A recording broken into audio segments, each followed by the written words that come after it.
जो माया के साथ अपने आप को संलग्न कर लिया है। इसीलिए तो मैंने कहा कि दोनों को भिन्न भिन्न आप लोग जानो। चैतन्य मतलब आत्मा ही माया का रूप है, कोई और दूसरा नहीं है। क्योंकि चेतन कौन है? आत्मा है। तो जो जितना ये प्रपंच चल रहा है तो वो कौन खेल रहा है? माया ही तो खेल रहा है ना, अज्ञानता के साथ मिलकर के। प्रकृति के साथ जब तक आप लोग संबंध जोड़े हुए हो, यह सारा कुकर्म करेगी। अविद्या है, माया है, किसी को नहीं, किसी संबंध को नहीं छोड़ती है माया। क्यों? क्योंकि आप चैतन्य जो है ना, जीवात्मा है, जो माया का रूप लेकर के संसार में सभी के साथ भोग करती है।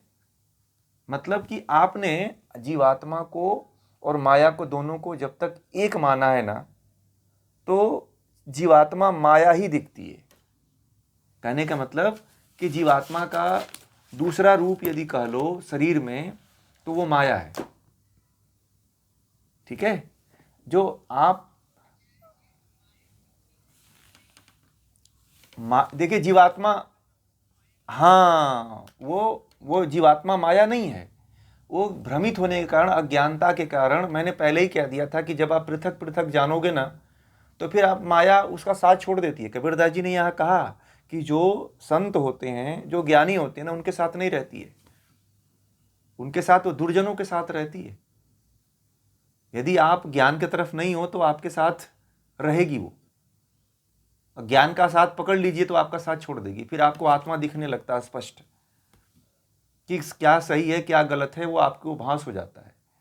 और आप अपने आप को आत्मा देखने लगते हो कि हाँ मैं एक आत्मा हूं। सामने भी किसी पुरुष को देखते हो, किसी महिला को देखते हो, तो आप आत्मा ही देखते हो, ऐसा भाव हो जाता है। जो जिसको कहा कि समता का भाव। समता का भाव का मतलब यही होता है कि आप उसको शरीर न देख करके आत्मा देखते हो। ठीक है ना? यही है भ्रम में जो है ना, वो भ्रम में माया दिखती है। जो जीवात्मा को ज्ञान नहीं है, जो अविद्या में है, वह तो माया ही दिखता है। और वो इतना माया में जीवात्मा हो जाती है ना कि प्रकृति के हर पदार्थ से संबंध जोड़ लेती है। लोग कहते हैं कि उसको प्रेम हो गया। प्रेम हो गया तो कोई सास के साथ, तो कोई ससुर के साथ, तो कोई बहन के साथ, तो कोई फलाना फलाना के साथ संबंध जोड़ लेता है। यही कबीरदास जी कहते हैं कि संसार में जो चल रहा है वह माया के कारण सब हो रहा है। और उसमें जीवात्मा आपकी है संलग्न, क्योंकि माया अज्ञानता में पड़ी हुई है। अज्ञानता क्या है? माया है। और माया जब तक रहेगा आपके साथ, प्रकृति का संबंध जब तक रहेगा, तब तक आप मुक्त नहीं हो पाओगे। तब तक माया के चक्कर में फंसे रहोगे और बार बार बुरे कर्म करोगे आप। ये संतों, माया जो है संतों की संगति में नहीं रहती है, ये ध्यान रखिएगा। जहां ज्ञान की चर्चा हो रही है ना, वहां पे माया रहती नहीं है। हाँ हाँ। हम्म। विवेक बुद्धि संत है, साधु है, साधु संगति है। विवेक बुद्धि क्या है? जब विवेक बुद्धि जागृत होता है तो यही आपकी संत संगति है। आपके अंदर का संत जाग गया, आपके अंदर का साधुत्व जाग गया, आपके अंदर का महान आत्मा जो है जाग गया। यही तो साधु संगति है। यही तो जानना है। कितनी गहरी बात कबीरदास जी कहते हैं कि आप लोग मतलब वहां पहुंच नहीं पाएंगे। कितना निचोड़ उन्होंने निकाला होगा शास्त्रों से, कितना गहनतम उनका अध्ययन रहा होगा, कि कितना गहनतम उनकी सोच रही होगी। हम और आप कभी पहुंचते ही नहीं है। हम लोग सोचते हैं कि हमको चोट लग रहा है, मेरे लड़की की शादी हो रही है, तो हम लोग रोने लगते हैं कि मेरा दिल का टुकड़ा जा रहा है। हम तो अभी अपने अंदर की माया को नहीं छोड़ पाते हैं, बाहर की माया को देख के रोते हैं। अभी आप अपने अंदर कितनी माया में पड़े हुए हो। एक महिला की अंगुली कट गई थी और इतना ब्लडिंग हो रही थी, वह ब्लड अंगुली को बांध नहीं रही थी, वह बहुत तेज तेज चिल्ला के रो रही थी। समझ रहे हैं? ये घटना ट्रेन की है। वो खिड़की बंद कर रही थी, मैं भी था। वो खिड़की बंद कर रही थी, खिड़की बंद नहीं, झटाक से गिरा और उसकी उंगली थोड़ा सा कट गई, ज़्यादा नहीं कटा था। और वो महिला बांधने की अपेक्षा खून को देख करके बहुत रो रही थी। ठीक है, बहुत लोगों ने उसको हाथ मैंने थोड़ा सा इसका पकड़ा, दबाया, बोला कि इसके ऊपर उठाओ, तो ऊपर उठा के ऐसे रखो, तो ऊपर उठा के नहीं रखती थी, नीचे कर देती थी। ब्लडिंग होता तो खूब चिल्लाती थी, जितने ब्लड को देखती थी उतने चिल्लाती थी जोर जोर से। मैंने कहा ये पागल है।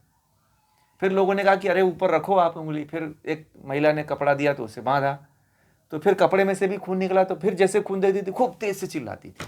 मतलब वो पूरा नाटक ही थी एकदम। तो क्या था ये, वह माया को देख करके यह समझ रही थी कि ये मेरा खून निकल रहा है। उससे उसका उस शरीर से बहुत घनिष्ठता था, बहुत लगाव था। एक और उदाहरण दूं कि एक महिला थी, उसका फेस खराब हो गया था, ठीक है, और उसके किसी परिवार में शादी होने वाली थी, तो शादी में अटेंड इसलिए नहीं कर पाई कि कह रही थी, लोगों ने पूछा क्यों नहीं अटेंड कर रही हो, तो वो कहा कि मेरा फेस सही नहीं था इसलिए मैं अटेंड नहीं कर पाई। क्यों? तो लोगों से तब मैंने कहा कि शायद लग रहा है कि माया ही है जो उसको निकलने नहीं दे रही है, क्योंकि माया ने उसको ये जकड़ पूरा रखा है कि मेरा शरीर ही, मेरा फेस ही सब कुछ है।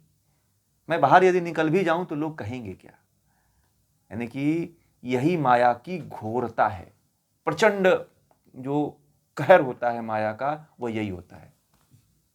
प्रचंड जो प्रभाव होता है माया का, वो यही होता है। प्रचंड रूप जो होता है माया का, वो यही होता है। समझ रहे हैं? क्लियर हुआ? पूनम जी,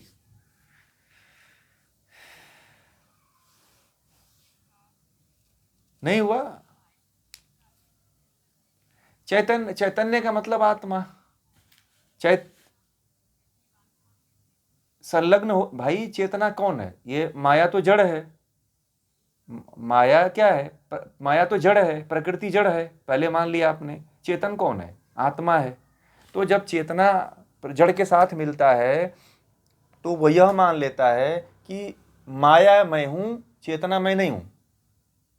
जैसे कि लाल रंग है, ठीक है, पानी सफेद है, सफेद उसका वास्तविक स्वरूप है, तो वह पानी जो है जब लाल रंग के साथ मिलता है तो वह यह मान लेता है कि मैं क्या हूं, मैं लाल रंग हूं।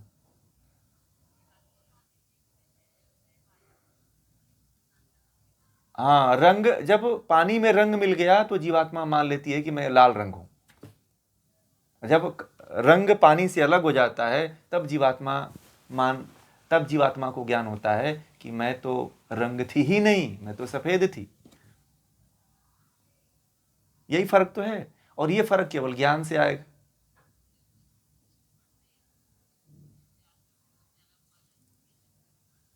हाँ, इसीलिए पढ़ते हैं कि आप मान बैठते हो। जब तक आप भिन्न भिन्न नहीं मानोगे तो फिर आप जुड़े रहोगे इसमें, प्रकृति में बार बार जुड़ो।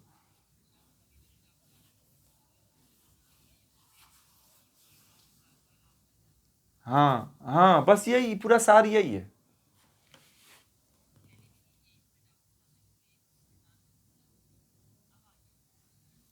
बस वही है, बस इसमें कुछ है ही नहीं है।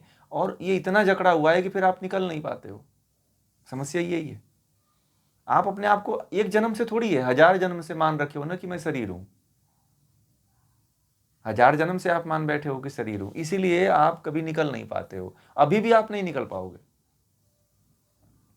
अभी भी आप निकल नहीं पाओगे। अभी भी कुछ हो जाता है तो आप यही कहोगे कि मेरे शरीर को कष्ट है। ठीक है, क्यों? क्योंकि आप ये नहीं मानते हो कि मैं आत्मा हूं और आत्मा का उपयोग करके चैतन्यता की तरफ जाऊं, ईश्वर की तरफ जाऊं। लोग इसीलिए इसी भ्रम में फंसे रहते हैं और इस आत्मा की कीमत नहीं समझ पाते हैं कि आत्मा की कीमत बस शरीर रहते ही है। बाकी आत्मा तो फिर अन्य अन्य योनियों में चली जाएगी। फिर वो समय नहीं रहेगा कि आप मुक्त हो पाओ, ज्ञान आप प्राप्त कर पाओ। ज्ञान प्राप्त करने के लिए केवल मनुष्य ही एक जन्म है जिसमें ज्ञान प्राप्त करके, विवेक प्राप्त करके, अभ्यास प्राप्त करके आप मुक्त हो सकते हो। कोई योनियां नहीं है जिसके अंदर चेतना होती है इतनी।